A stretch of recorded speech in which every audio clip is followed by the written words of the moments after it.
place was in a kangaroo court, really. All of the international bodies and human rights organizations have said this, that the trials were not fair, it was political.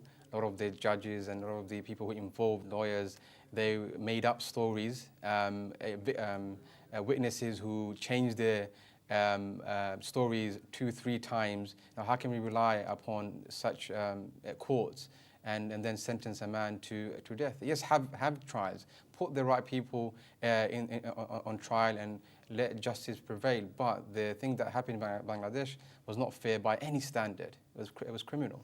Okay, I just want to ask you on that note, that as an Imam here in Britain, a lot of people have come out and said that what's going on in Bangladesh is a movement by the secular groups to halt Islam and Islamic movements in the country. How does that make you feel as an Imam here? I think what we need to be cautious and we have to be careful is that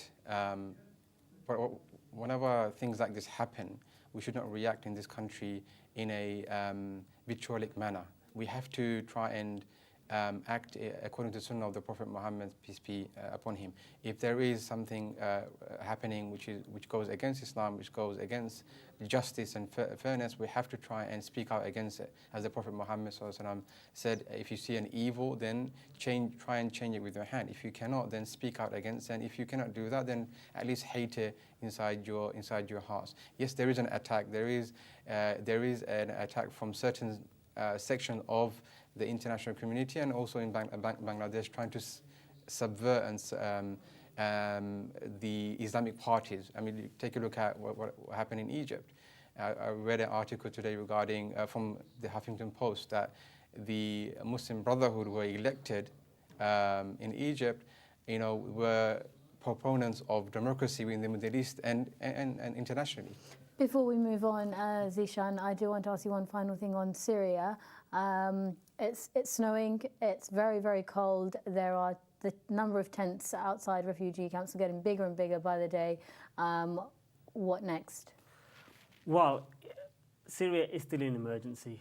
This is it. So what next is what I really want now should be the question is, we need help. We need funds to come in so that we can help the people in terms of providing them with more mattresses, with more sheeting, with blankets in the winter, and on top of this, we need help with being able to provide people with food, with hygiene kits to ensure disease doesn't spread, to be able to provide them with water, and the medical needs are still great within the country. So what next?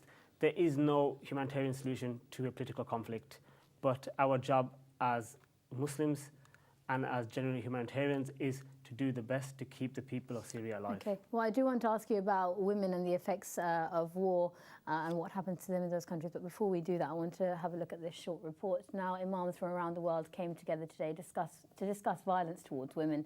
This comes a year on from a brutal tragedy in India, highlighting the importance of this cause. With a little more on this, here's Francis Legg. Violence towards women is an issue which came back into the spotlight this week. This comes a year after a student was brutally raped in the Indian capital and as a report on violence towards women is released here in Britain. Police in New Delhi have launched a number of initiatives to encourage men and women to tackle violence. Under a scheme called Parivatan, they have been organising self-defence training classes. The Delhi Police Initiative gained momentum following last year's fatal rape that brought thousands of people onto the streets in protest. And a year on, the criticism has forced the 80,000-strong police force to try to revamp its patriarchal image. A new law introduced after the Delhi rape has forced police to be more accountable, punishing them with up to 3 years imprisonment if they fail to register sexual offences. Here in London, women's rights campaigners gathered outside the Indian High Commission to remember the victims of rape. Government statistics show that last year around 1.2 million women here in Britain suffered domestic abuse. Over 400,000 women were sexually assaulted, 70,000 women raped, and thousands more were stalked. Frequently taking place behind closed doors, these crimes are often hidden away, with the victims suffering in silence.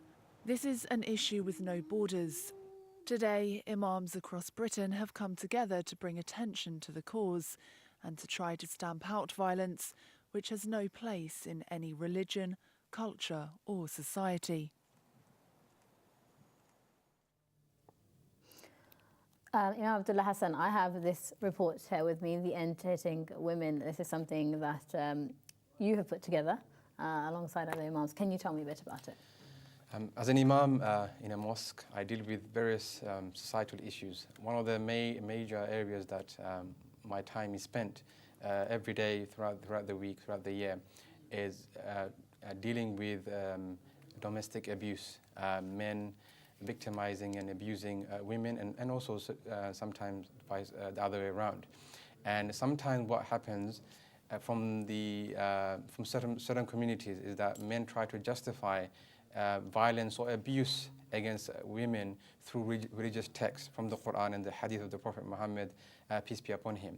And for a number of months and years, I've been planning to write an article or a booklet.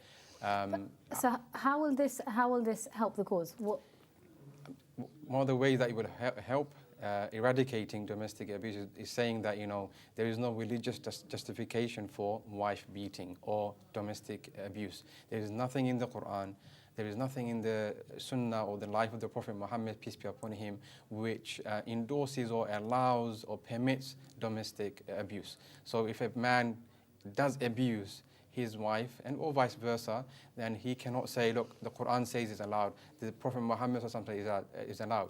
And this thesis, if you like, or report, is to say there's nothing, categorically, there's nothing in the Quran or in Islam or Sharia which justifies wife beating or domestic abuse. Okay, so nothing in Islam to justify this sort of abuse. Now, in Muslim countries all over the world, violence towards women seems to be an issue which hasn't escaped us.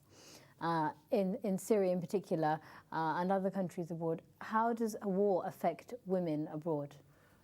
It does have horrendous effects on women. Like, for example, with Syria, as you mentioned, a lot of the people in the camps are now actually female-headed households.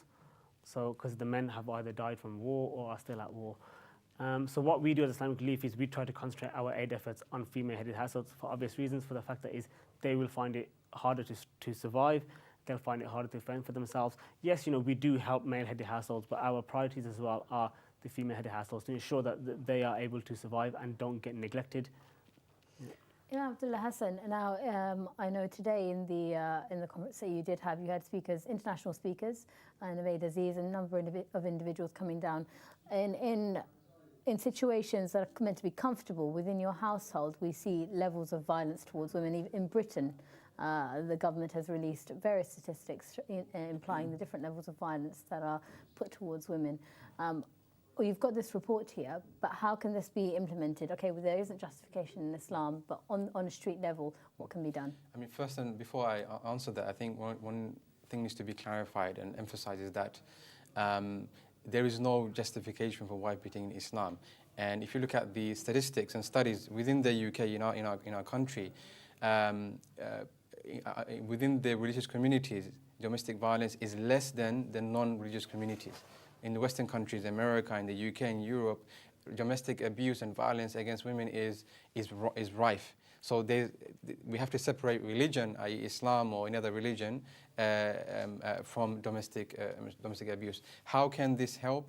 First and foremost, on a philosophical basis, we say there is nothing to justify within Islam domestic abuse. Secondly, if there are victims who have been abused, if there are people who have been abused, then they contact us, Imams Against Domestic Abuse. We provide them Islamic advice and counseling. And if they need shelter, then we have contacts with, for example, the National Zakat Foundation, and we basically direct them to them. So there are practical help and advice that we provide to the victims. Because of the lack of time, I do want to ask you one final point, and that I know you mentioned the non-religious community sometimes showing higher levels of violence towards women. But in regard to this, do you think pop culture has an impact? I think the society and the culture that we live in, pop culture, music, the entertainment industry, Bollywood and Hollywood, all plays a big role in terms of dehumanizing women and making women just sexual objects, and thus men treat women like that by receiving these messages from Hollywood and Bollywood and the pop culture. And well, we saw India in that report. Exactly, we saw India and what happened in this country recently. So yes, they do have a big role in terms of how men think. Okay, now lots of different stories have been trending throughout the week. Let's have a quick look at some of the things you've been tweeting about. Syria has continued to stay at the forefront of the international community's mind as British doctor Abbas Khan dies. At Razan Speaks tweeted, "What happens when another British doctor dies?" Domestic violence came back into conversation, with at Honiton Surgery tweeting about 2 women killed in Britain, and that's the Islamic Ummah adding domestic violence goes against the teachings of Islam. Student segregation hasn't left the spotlight, with at Zeshaan saying calls to ban voluntary segregation is unfair, and at Hasan adding to the blast against the ironically named student rights. The Arctic 30 will be back at home for the holiday season after they become the recipients of a Russian amnesty. Congrats to all at Greenpeace and beyond for campaigning so hard for the release of the Arctic 30. Hope Russian amnesty means they'll be home for the holidays. Okay, so both of you, we saw a few different things there trending on Twitter this week. One of the things that really caught my attention was about student segregation. Now, students don't seem to ever leave the spotlight, Muslim students in particular. But this case where student segregation, Universities UK released this report. They're saying, they've indicated, it said it's fine. If you want segregated seating, you can have it. And then we had protests saying, no, it's not okay, it is okay. You yourselves, on a personal note, can I just ask you first, Zeshaan, what did you think about that when you heard about it? Personally, I think the student union should be allowed to do what they like. It shouldn't be dictated from the top, to be honest. This is things that the government don't need to get involved in. But that's me on a personal level. Abdullah, Hasan? I mean, I agree. I think students' union, they should be left to do how they want to have their sitting arrangements, and government or any other body influencing or forcing students to sit down. We saw the Prime Minister wade into this debate. And Prime Minister, in my opinion, he's been hypocritical because he went to a one-sex school. So, and to come and say that we have to now get the exam societies to sit together, is this hypocritical to me, really. Zeshaan, agree? Yes, yeah, with the Imam. He's a great guy, so why not? Okay, unfortunately, that is all we've got time for this evening. I want to thank both of my guests, Zeshaan Ali and Imam Abdullah Hasan, for joining us, and of course you at home for watching.